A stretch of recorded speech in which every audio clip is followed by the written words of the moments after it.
Jose Barahona is the Emergency Response Director for the Norwegian Refugee Council in Sudan. He joins us now from the capital, Khartoum. Jose, good to have you on. To many Sudanese, seasonal rains in and of themselves is nothing new.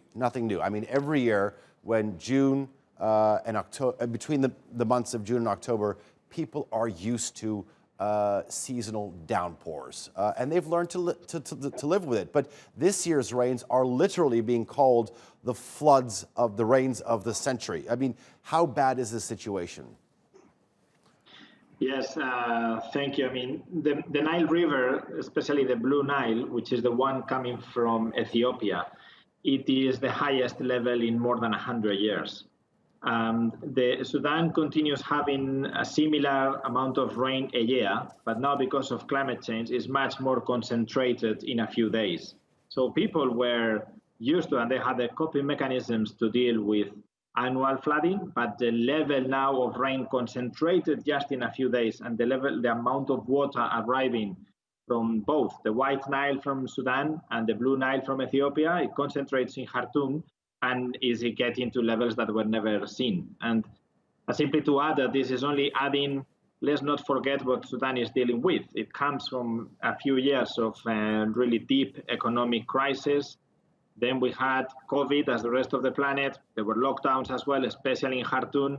And now we have the floodings coming. So it's really a concentration of many factors that are hitting the country one after the other. And that's exactly what I want to ask you. I mean, the country, like you said, is already dealing with many factors that are against it, whether it be mass unemployment, rampant corruption, the fact that the economic situation has been greatly affected, and obviously you have the COVID-19 pandemic. How do these affect emergency service work, like the type of work your organization is providing at a time like this and under conditions like this?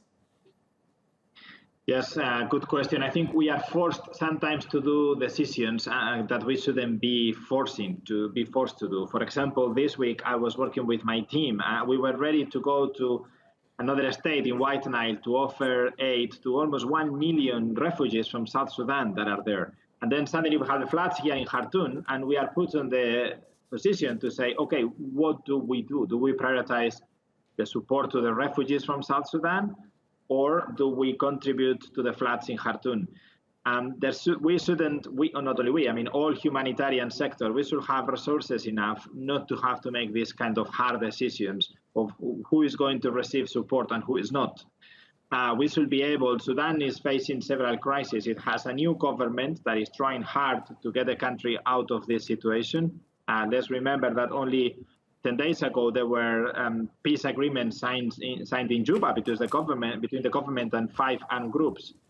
And so it is really trying to move forward. We need support to target all of these crises. We shouldn't be deciding who do we support, the victims of the flooding in Khartoum or the South Sudanese refugees or some of the people that I can see in the pictures you are showing. It should be emergency support enough for the 3 million people displaced in Sudan by years of conflict, plus the 500,000 people that are now losing their houses close to the Nile River. All right. Jose Barahona, live for us from Khartoum. Thank you very much for that update.